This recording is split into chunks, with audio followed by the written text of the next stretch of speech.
మాకు ఏజెంట్ ఉదయం agent Mavullayya. Mavullayya cinema producer. MK Mavullayya garu. MK Mavullayya cinema producer పాలకొల్లుడు. మా చైర్మన్ దాస నారాయణరావు గారు పాలకొల్లు. ఫస్ట్ సినిమా ఆయన తీసిన స్వర్గం నరకం మావుళ్ళయ్య నిర్మాత. అక్కడ బియ్యం కమిషన్ వ్యాపారం. నేను కొత్తగా కాకినాడలో జాయిన్ అవ్వగానే వెళ్ళి నమస్కారం అండి, ఇట్లా నా పేరు రాయుడు, నేను కొంచెం గట్టిగా రాస్తాను సార్, ఎవరంటే నేను కొద్దిగా భయపడను, మీరు ఏమన్నా సబ్జెక్ట్ ఉంటే నాకు ముందుగా చెప్పండి, ఇది నా ఇంట్రెస్ట్ అని చెప్పాడయ్యా. నారాయణరావు నువ్వేనా విలేకరివి అన్నాడు. అంటే అవును సార్ నేనేను. ఒకసారి రాసిన తర్వాత ఇక నేను ఇంకెవరు చెప్పిన విన్నాను సార్, అందుకని మీ సార్ అది నువ్వు రాసేదేముందిలే, మరి నేను చెప్తాలే నారాయణరావు గారికి, నీకేమైనా కావాలంటే నాతో మాట్లాడుతూ ఉండు అన్నాడు. సరే సార్ అని వెళ్ళిపోయాను. తర్వాత ఆడి మీద ఒక స్టోరీ తగిలేసింది నాకు, ఆయన మీదే, మావుళ్ళయ్య గారి మీదే. ఏం తెలిసింది, బియ్యం రైళ్లలో పంపుతూ ఉంటారు ఎక్కడికో, ర్యాకులో ఏదో అంటారు వాటిని. ఇప్పుడు అంటే సందర్భం నాకు ఖచ్చితంగా గుర్తులేదు, కానీ దాన్ని మతలబు చేయటం వల్ల రైల్వే ఆఫీసర్స్ని మేనేజ్ చేసి ఆ ర్యాకుల్ని మేనేజ్ చేయటం వల్ల ఇతనికి ఏదో పెద్ద ప్రాఫిట్. ఈ రైస్ మిల్లర్స్ అందరికీ జాగ్రత్తగా స్టడీ చేసి రాసి పడేసా. ఉదయం ఫస్ట్ పేజీకి అసలు సెకండ్ పేజీ వార్త అనేది నా లైఫ్లో ఉదయంలో లేదు. అన్ని హెడ్లైన్స్ ఏది రాసినా హెడ్లైన్స్. రాసిన తర్వాత అగ్గి ఫైర్ అయిపోయాడు. నారాయణరావు ఇప్పుడే చెప్తాను, సాయంకాలం తీసేయిస్తాను అని, మీ ప్రయత్నం మీరు చేయండి సార్ అన్న. 4 రైస్ మిల్లర్స్ వేసుకుని మెడ్రాస్ వెళ్ళిపోయాడు. నారాయణరావు గారు మెడ్రాస్లో ఉన్నాను అప్పుడు, చెన్నై కాదేమో, మద్రాసే. వెళ్ళిపోయి ఏం చెప్పారో తెలీదు.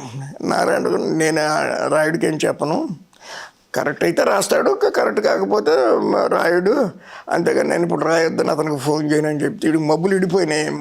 మామూలు షాకు. 4 రైస్ మిల్లర్స్ వేసుకెళ్ళారు, నేను ఉండను రా అని చెప్తాను, సాయంకాలం తీయించేస్తానని. అసలు నాకు ఫోన్ కూడా చేయలే, కనీసం నన్ను అడగల. అంటే అంత నమ్మకం, అంత నిజాయితీ మీ మీద పంపించే కథనాల మీద. వచ్చేసిన తర్వాత యాపిల్ కాయలు, కమలాకాయలు పుచ్చుకుని చెల్లెమ్మ అంటూ వచ్చేసాడు మా ఇంటికి, మా ఆవిడతో మాట్లాడటానికి. వచ్చేసి బావగారు ఎక్కడ, అదేంటి వరుస ఇట్లా సడన్గా మారింది, మెడ్రాస్ వెళ్ళి వచ్చారా అన్న. వాళ్ళు ఏదో పని మీద మెడ్రాస్ వెళ్ళి నారాయణరావు ఉంటాను పలకరించి వచ్చాము, లేదు అది పెద్ద విశేషం ఏముందని మొదలెట్టాడు. అక్కడి నుంచి అతను చనిపోయే వరకు మావుళ్ళయ్య గారు ఎదురు మాట్లాడినా నాకు, లేదంటే ఎవరన్నా రికమెండేషన్ నాకు చెప్పమని అతనికి చెప్పేవాడు కాదు. 10 రోజులకు ఒకసారి చెల్లమ్మ అంట యాపిల్స్ చేసుకొచ్చేవాడు. మా మిస్సెస్ ఏమో ఒకటే నవ్వులు, ఈ మావుళ్ళు ఏంటి. అప్పటికే ఆయనకి నేను అనుకోవటం 65 ఆ ప్రాంతాలు ఉంటాయి, నాకు అప్పుడు ఎంత 30 కూడా లేవు, ఈవిడ కూడా చిన్నదే కదా. అంతేగా. అట్లా కాకినాడలో అతను బతికున్నంత కాలం మళ్ళీ నా జోలికి రావడం కానీ, నన్ను బెదరేయటం కానీ, చెప్పడం కానీ జరగల. అద్భుతం. అంటే నా ఇండిపెండెంట్నెస్ నేను కాపాడుకుంటూ వచ్చా. ఆంధ్రభూమిలో కూడా ఇటువంటి సందర్భం జరిగింది. ఇక్కడి నుంచి అక్కడికి వెళ్ళిన తర్వాత ఊరికి మాట చెప్పాను. మాట వరుసకి కాకినాడ సముద్రంలో తిక్కవరపు సుబ్బరామరెడ్డి ఆ సముద్రం ఎడ్జిని పూడ్చి చెప్పని ఏదో చేస్తున్నాడు, రాళ్ళు వేసి. అవి వేయాల్సిన రాళ్ళు వేయకుండా దగ్గరలో దొరికే పిచ్చిరాళ్ళు అయ్యో పట్టుకొచ్చి పూడుస్తున్నాడు. నేను రాసేసి ఆంధ్రపురంలో ఫ్రంట్ పేజీ. వాళ్ళదేగా పత్రిక, వాళ్ళదే పత్రిక, వాళ్ళ అన్న కొడుకేగా వెంకటరామరెడ్డి. సుబ్బరామరెడ్డి నన్ను పట్టుకోవడానికి ఫోన్ మీద శతవిధాల ప్రయత్నం చేశాడు, నేను దొరకల. ఒకరోజు తెల్లారుజాము 4:30కి ఇంట్లో ఫోన్ మోగింది. ఇప్పుడైతే ఎవరండి అంటే, నేను సుబ్బరామరెడ్డి అమ్మ హైదరాబాద్ నుంచి అను. ఏమంటే సుబ్బరామరెడ్డి అంటాయండి, నిద్రమోహన్ అన్న. సరే లేచి నమస్కారం సార్ అన్న. అదేంటి రాయుడు మన పత్రికలో రాసావు, మన మీద పత్రిక మంద కదా అన్నాడు. అంటే పెట్టేవరకే మంది సార్, పెట్టిన తర్వాత ప్రజలది, అది పత్రిక మంద కాదు, పత్రిక యాజమాన్యమే మంది అన్న. అది ఎట్లా నా మీద రాసావు, బాగాలేదే అన్నాడు. అంటే అక్కడ చేసిన పని బట్టే రాశాను సార్, అపార్థం చేసుకోవద్దన్న. మరుసటి రోజు వెంకటరామరెడ్డి దగ్గర నుంచి ఫోన్ వచ్చింది, ఎండి ఆంధ్రభూమి.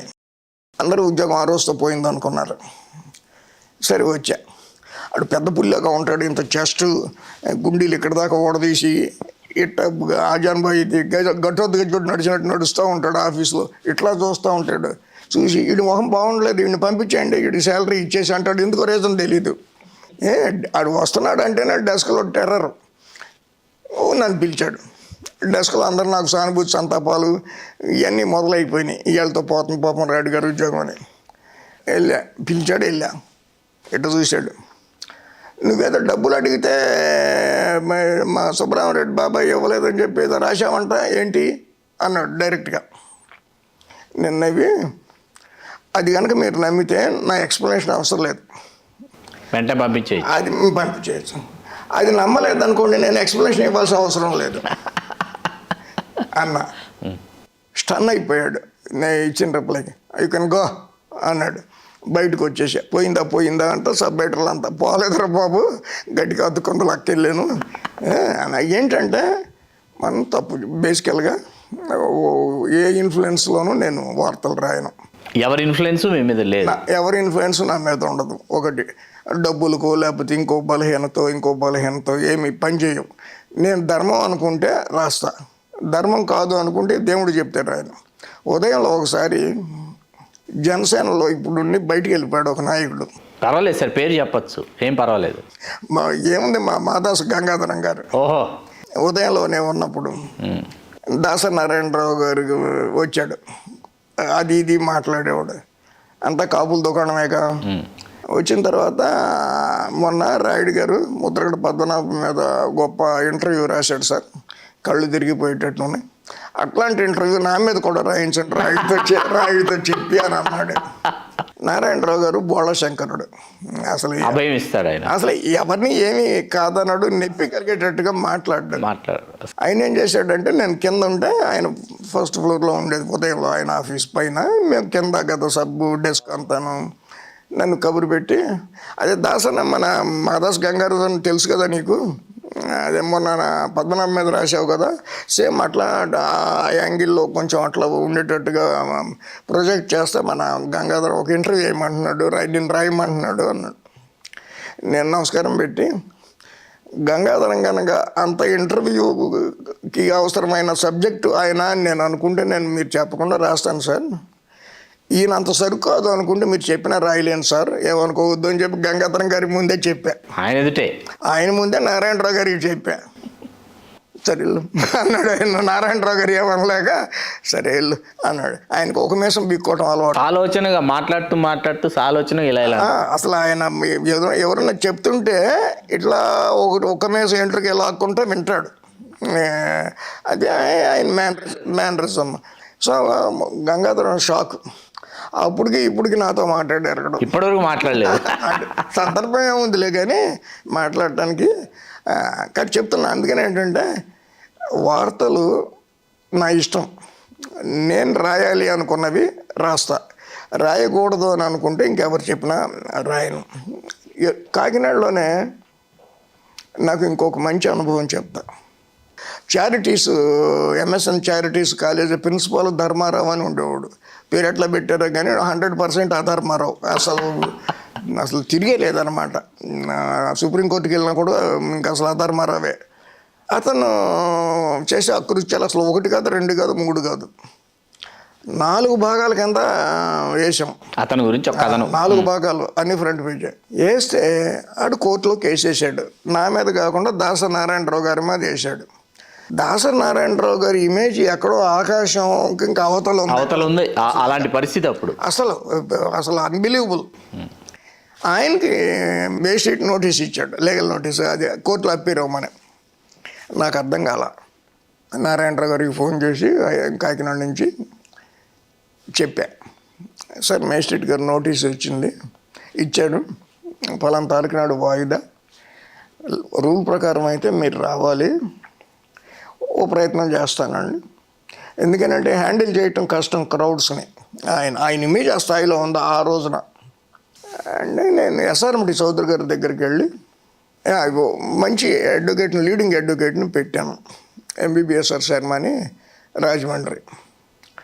ఆయన బ్రదర్ కూడా హైకోర్టు జడ్జి అప్పుడు, జస్టిస్ లక్ష్మణ్ ఎవరో నాకు గుర్తులేదు.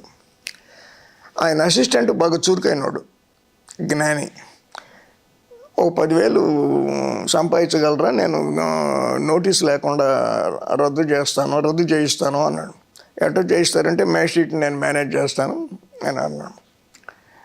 నారాయణరావు గారిని ఏమో అడుగుతాం 10,000 రూపాయలు, నాకేమో అంత కెపాసిటీ లేదు.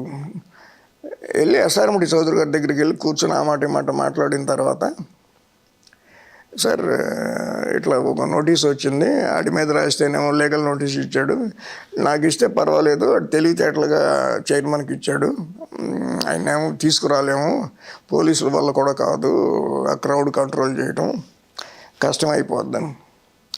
అండ్ మరి ఏం చేద్దాం అనుకున్నామంటే మన శర్మ గారి అసిస్టెంట్ 10,000 ఇస్తే నువ్వు నేను మేనేజ్ చేస్తాను మేస్ట్రీట్ని అన్నాడు. ఇప్పుడు 10,000కి బలా అన్నాడు చౌదరి గారు. అవునండి అన్న. అలాగే పద్మావతి ఫైనాన్స్ అని ఒక ప్రైవేట్ ఫైనాన్స్ కంపెనీ ఎస్ఆర్ఎంటీలోనే 2-3 కంపెనీలు ఉంటాయి, కన్సర్న్ బ్రదర్ కన్సర్న్ లాగా ఉంటాయి, మ్యానిపులేషన్ అటెండెంట్కి. గుమస్తానికి కాకేశాడు. బివి రాయుడు కాకినాడ 10,000 ఏదో వడ్డీ ఏదో ఎంత ఉందో మినిమం మన దగ్గర చూసి అది వేసి అప్పు ఆయన తీసుకున్నట్టు నువ్వు ఇచ్చినట్టు ఒక రసీదును 10,000 పట్టరా అన్నాడు. పట్టుకొచ్చాడు, 10,000 ఇచ్చాడు, సంతకం పెట్టా అన్నాడు, పెట్టాను. డబ్బులు ఆయనకి ఇచ్చేసాను. దాసనారాయణరావు గారు రానకుండా ఇది రీకాల్ చేశాడు వారెంటు. చేసిన తర్వాత 4 రోజులు పోయిన తర్వాత మళ్ళీ చౌదరి గారి దగ్గరికి వచ్చాను. వస్తే ఏమైంది, కోర్టు కేసు అన్నాడు. వాడు మేజిస్ట్రేట్ వారెంట్ రీకాల్ చేశాడండి, ఇచ్చేసాను డబ్బులు అన్న. మరి మళ్ళీ గుమస్తానికి ఆకేశాడు. ఆ 10,000 ముట్టినట్టు ఒక రసీదును తీసి రాసి పట్టరా అన్నాడు గుమస్తాని. బివి రాయుడు గారు ఇవ్వగా ఇంత వడ్డీతో ఇంత అమౌంట్ ముట్టినది అని ఒక రసీదు రాయుడు గారికి ఇచ్చేసి అన్నాడు. సెటిల్ అయిపోయింది నీకు నాకు బేరం అన్నాడు.